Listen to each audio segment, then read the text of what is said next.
Hello, everybody. Welcome back to Towers Take, brought to you by Marco's Pizza.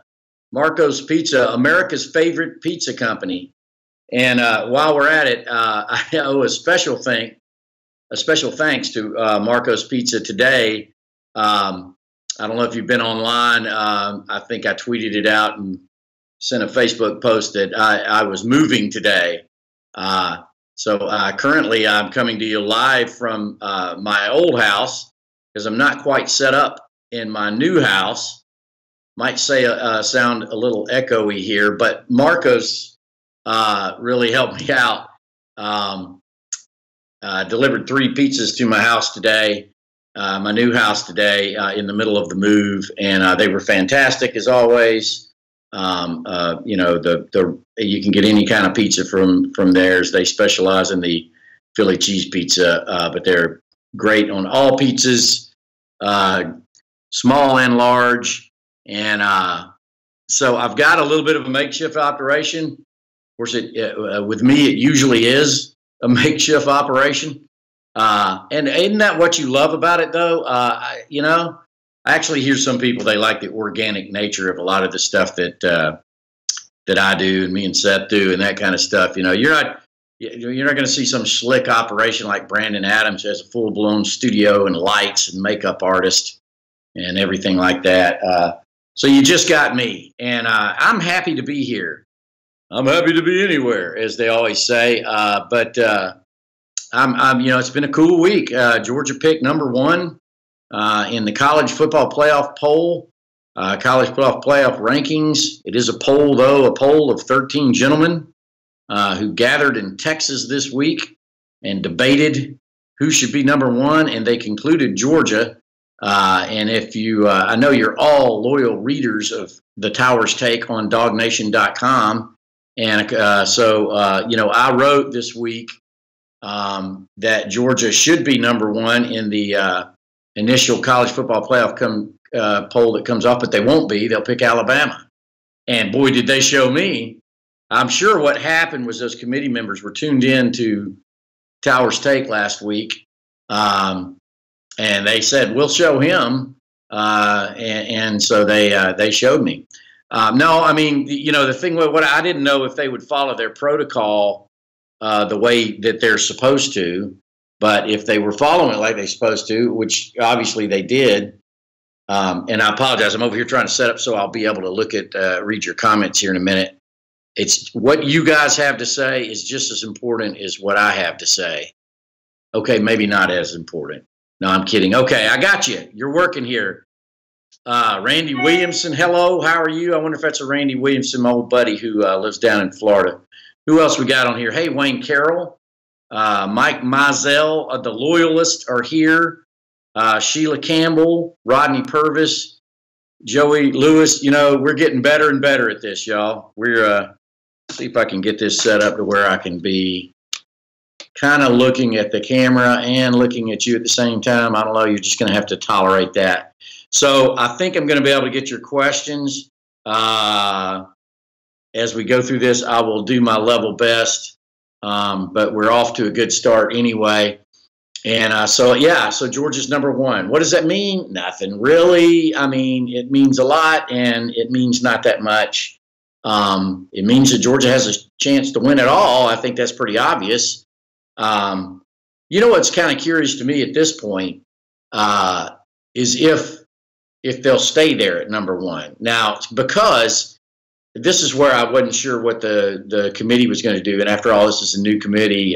There's a great picture of Notre Dame, and that was a big win. Obviously, that's making all the difference for Georgia right now, the 20-19 win at Notre Dame, and that's ultimately what put Georgia ahead of Alabama in the eyes of the committee. That and the win over Mississippi State, which was ranked at the time and is ranked in this college football playoff poll, if I'm not mistaken. But anyway, Georgia just had more quality wins. And the way these rankings are supposed to work, it's supposed to be a snapshot of that moment. You don't make any assumptions. It's just where it is right now.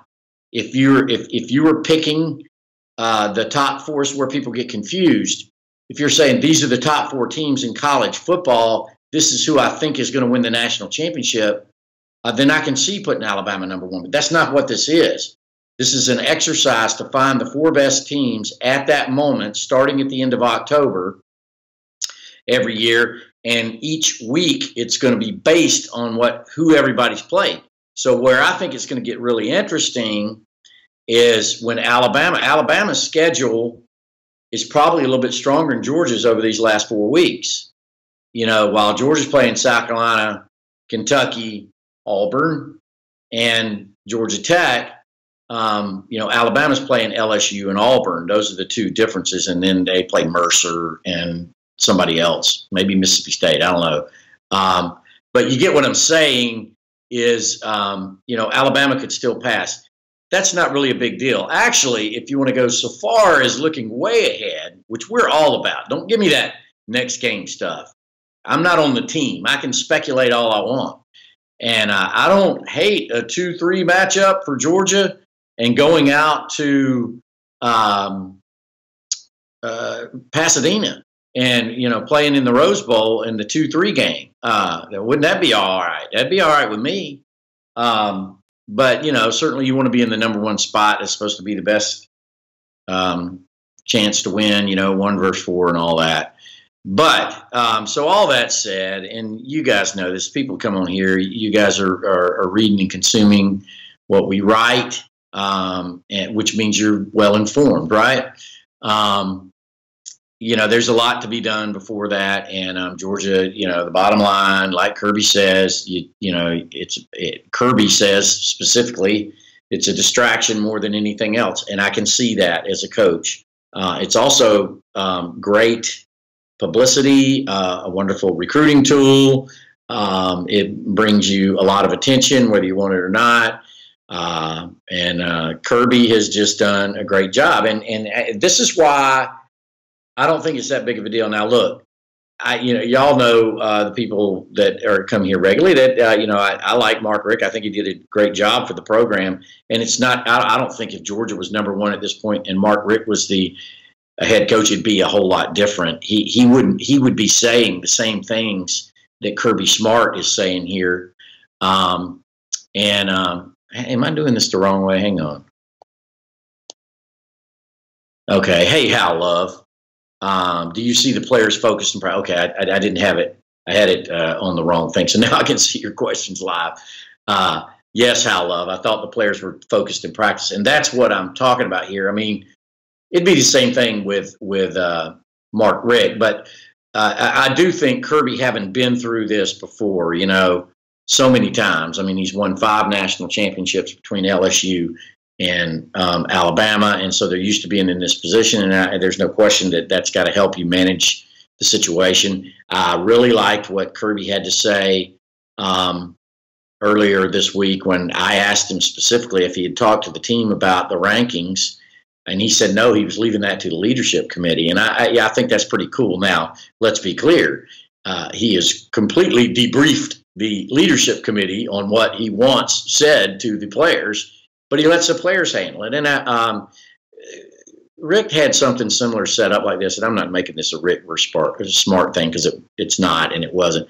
But I do think that Kirby is doing a fantastic job.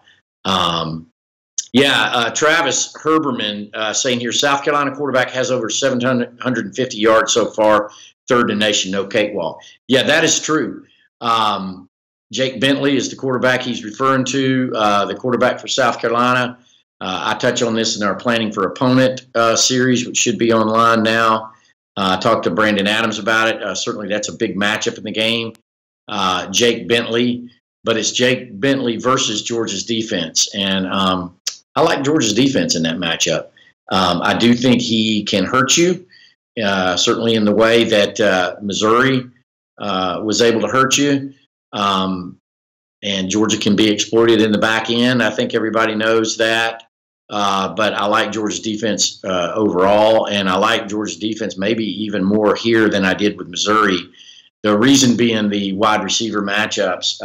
I think South Carolina's a completely different team with Deebo Samuel out, and he's out. He's going to be out for this game too. I mean, there's some speculation that he could come back. He broke his leg against Kentucky, and he's on the sidelines jumping around and everything. But they were pretty strong and said that they were going to be out for the year, that he was going to be out for the year. And there's no reason that I think that'll change. Yeah, Brian Stamey, interesting. I should have a Hines Ward bell.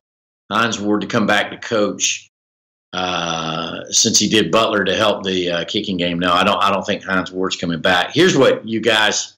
This is like so every year, the John Gruden thing comes up with Tennessee and other. Florida was talking about it or whatever.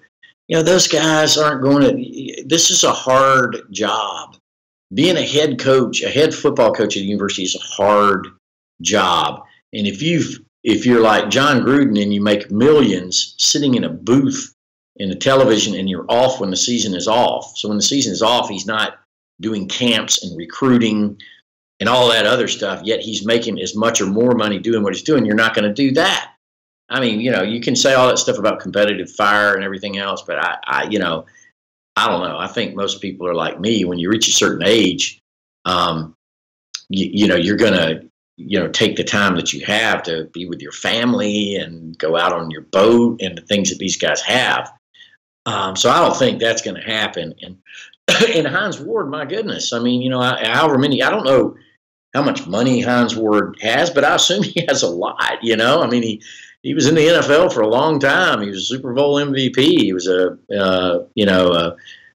Pro Bowl receiver. He was on Dancing with the Stars. So I don't think he wants to be coaching. He says it. I know. I think he entertains that. So they're buddies. They played together, Hines and Kirby. But yeah, I'm not even sure if that's the way he would best serve Georgia. And I don't think there's anything wrong with James Coley. Quite frankly. I think James Coley does a really good job with Georgia's receivers.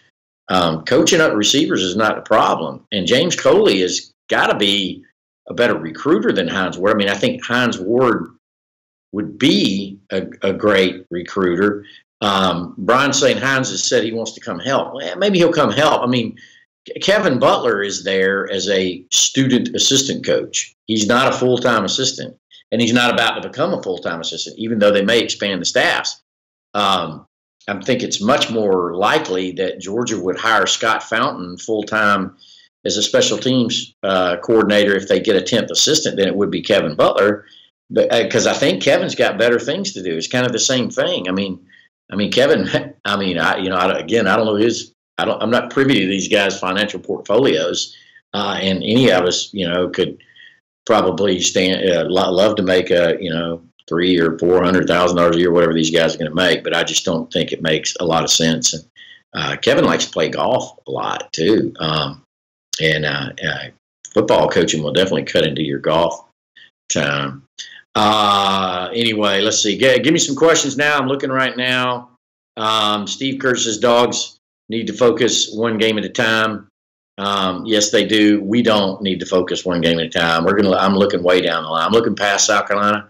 I like Georgia's matchups with South Carolina this weekend.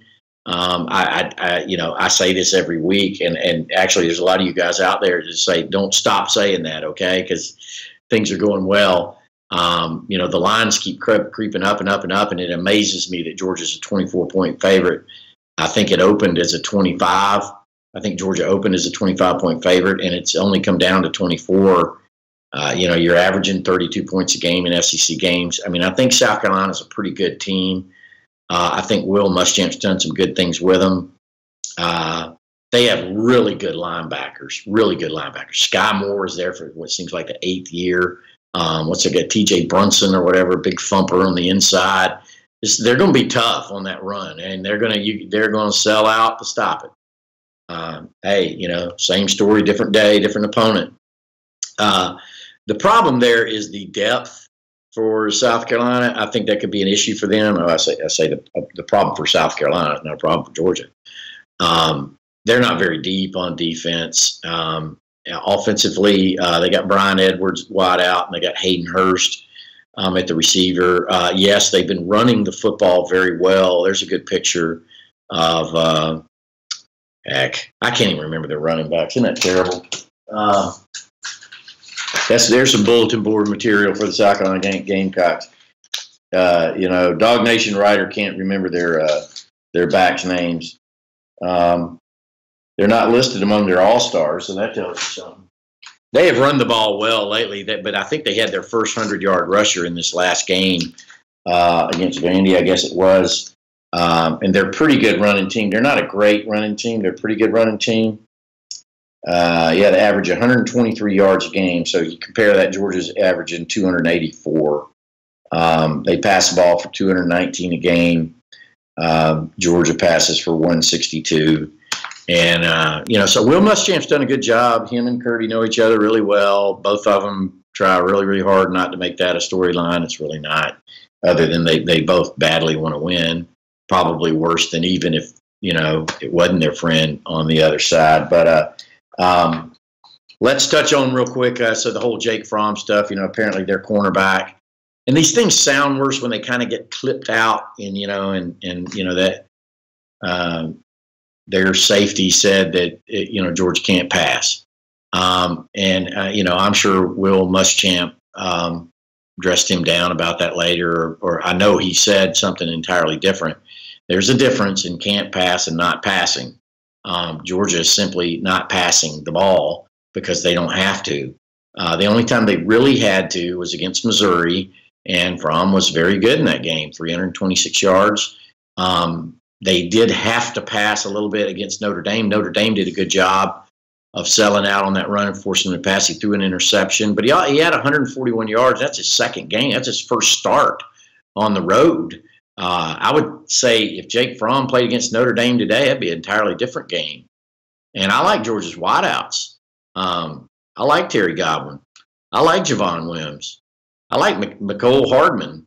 I saw, you guys are hilarious sometimes. Somebody said Mecole Hard Hands. But, that kid's trying hard. There's so much to learn moving to wide receiver. Y'all remember Riley Ridley? I do. He's still there.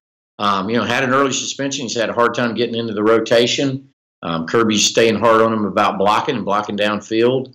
So he's not in the first three. And when you're throwing as little as Georgia is, there's not a lot of targets to go around. People say, what's the deal with the tight ends? Same thing. Heck, you're using those guys to block a lot. And they're doing a good job. A little debate going on among yourselves here about Eason and accuracy. Eason was incredibly inaccurate, and that's been the knock on him really going back to before he got to Georgia. Throws the ball hard, but I think that it's just a throwing the ball hard problem for Eason. If he could ease up a little bit, he might be a little bit more accurate. But he's not going to start this game. He might finish it. That's kind of been the refrain, hasn't it? South Carolina corners are not even better than Florida's. James Crump says. Fromm isn't believing the hype. South Carolina's secondary is not great. I know Jemias is there. What is it, Jemias Williams, that Georgia and South Carolina tugged over a little bit, but not a lot, really.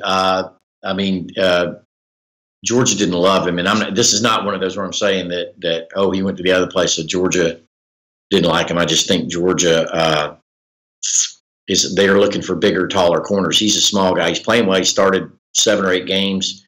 He's playing well. He's starting for him, but he's not great. Just according to, I've talked to Josh Kendall over there for the Columbia State paper, and I've talked to Hale McGranahan, our guy who covers the Gamecocks for SEC Country. Click over there and read his stuff. He's got a lot of good stuff. They're all right, but they're not great. They're not great up front either. They're pretty young up front. Another reason I like this game. I like Georgia in this game. Has anybody asked me anything about Ben Cleveland? I have not seen a Ben Cleveland reference.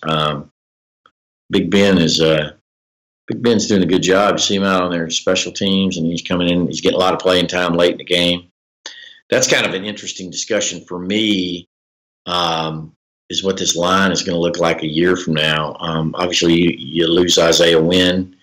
I think Lamont Gilliard's done just a fantastic job at center. But who steps up? Who steps in? Ben Cleveland certainly has a chance to do that. I think I think Andrew Thomas probably moves over to left tackle to replace Isaiah Wynn, and that's probably Isaiah Wilson, or Ben Cleveland moves up at right tackle. That'll be an interesting battle to watch. Clearly, Isaiah Wilson getting redshirted at this point. Yeah, how is he doing? Seen him growing up. Taught Big Ben in church, says Cale Cobb. Is that right, Cale? Share a little anecdote with us here. Cale, come on, tell us a little something about Ben. Tell us about how Ben was in church. Was he a regular attender, a good Christian boy? I know he's from up there, in the heart of the Bible Belt in Toccoa. Beautiful country up there. Pete L says, okay, I got it. Now, this is not the normal Ben Cleveland bell, but I had it. I saved this in the move. It's still here. I have not moved it to my new house in order to use the Ben Cleveland bell. And like I said, I want to add, I'm going to have a Hines Ward bell too. Anybody says that Hines Ward coming back as receivers coach? No, he's not. Let's see. McBride rocked guys against the Gators, says Peter Jeffrey Wilson. And he did. McBride, I think, has got a bright future at Georgia. Somebody's going to have to step up at linebacker because Roquan Smith's not going to be here next year. I'll go ahead and pronounce that. He hasn't pronounced it, and it'll ultimately be up there. Hello, Sweater Man, on the way to see the basketball Dogs. Good deal. I'm not going to be there. Seth will be there tonight. Be sure and tune in and see what he has to say about that exhibition game against Valdosta State. Derek Lucas. McBride, I was talking about, before I lose that thought. McBride playing really, really well. Roquan, I've been a couple of places now where I've had scouts that I know. I don't know that many of them, but I've had a couple of them just ask me about Roquan. It's come up, what do you think? They like, anyway, the scouts all like number 3 for Georgia. I'll put it that way, and we'll see how it goes. Derek Lucas wants to know how LeCount is improving.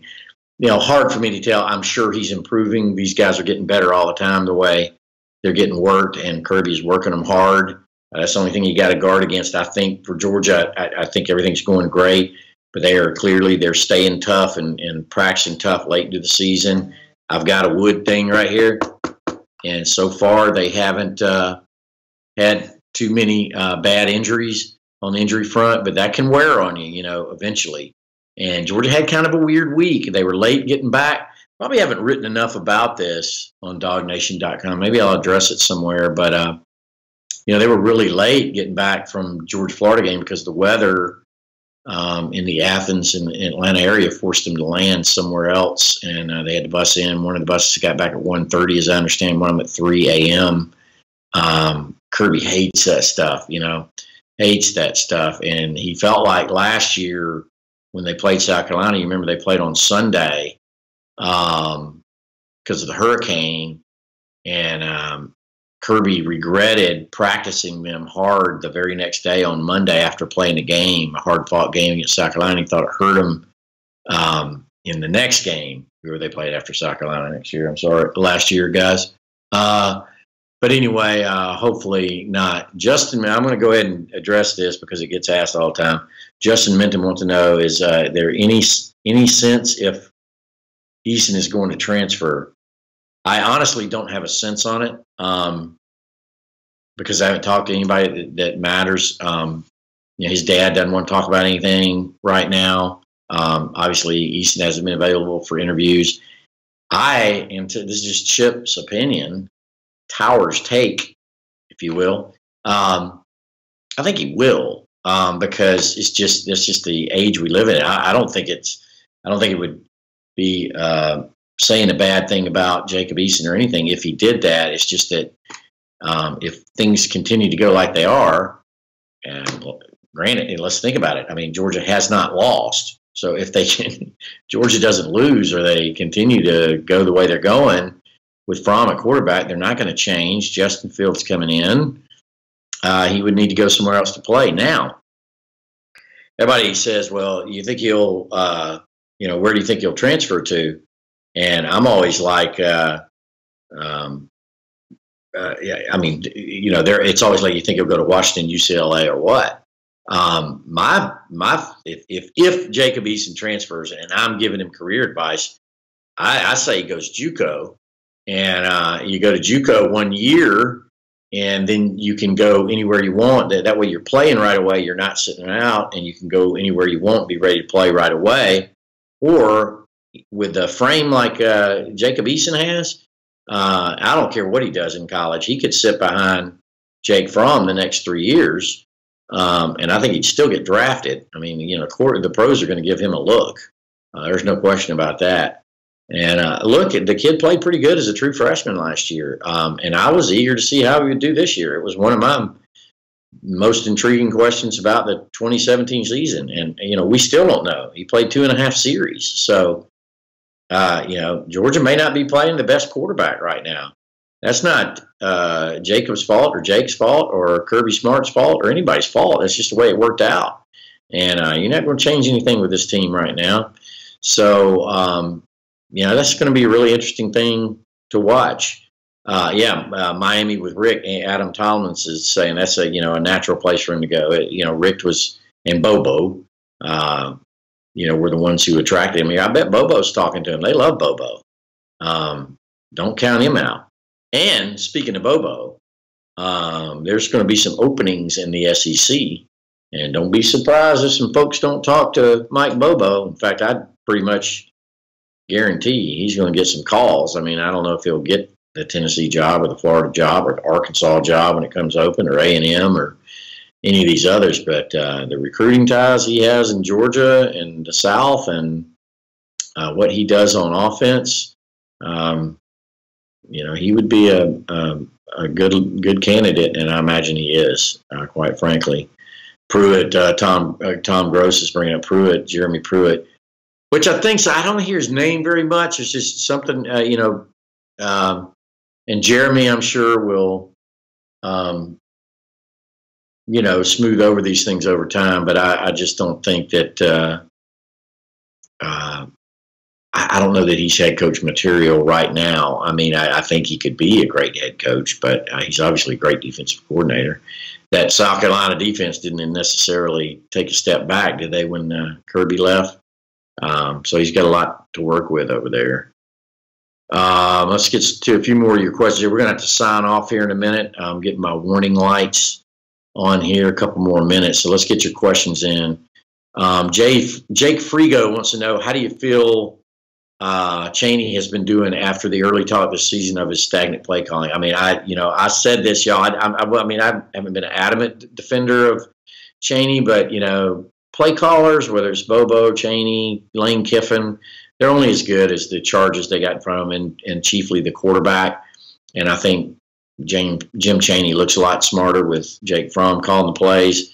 And then certainly the way Georgia's O-line's playing and the options he has in the backfield and everything else. I think, he's calling it just the way that Kirby Smart wants him to call it. And I think he's been able to do a few more things with Jake Fromm under center. Some comments about Zach Bailey. James Crump says Eason will want to go in the first round. I don't know if he's saying he wants to go in the first round of the NFL or won't go in the first round. Either one may be it. We're getting down to the last minute here. Let me again, y'all, so sincerely, I want to thank Marco's Pizza, for sending pizzas out as I was moving today. They have a branch in Watkinsville, and they have great pizza. So go to marcos.com, seriously, if you haven't. They have them all over Atlanta, and order you an Italian pizza delivered straight to you, because they're really good. I got 3 different kinds today, and they were all good. So, and including the ones I've tried before, they're really good. Derek Lucas says, if Chaney stays in the booth, we will keep winning. I don't think there's any way they ain't changing anything the way things going this year. Nardo String Ching, is that a real name? Says he's so excited about Justin Fields coming to Georgia, and I am too. Any word on what's going on with Ben Cleveland? Richard, I know what you're saying. We already did it earlier, but Ben Cleveland is playing well in his backup role.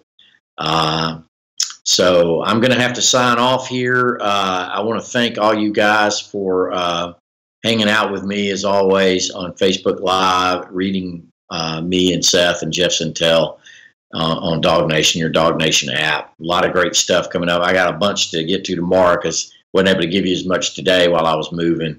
But I got some good stuff coming for the rest of the weekend. We all do. So y'all tune in, and we will have that South Carolina game between the #1 Georgia Bulldogs and your 6-2 South Carolina Gamecocks on Saturday. We'll have it covered from beginning to end. So y'all thanks for hanging out with me, and we'll see you next time on Towers Take, brought to you by Marco's Pizza.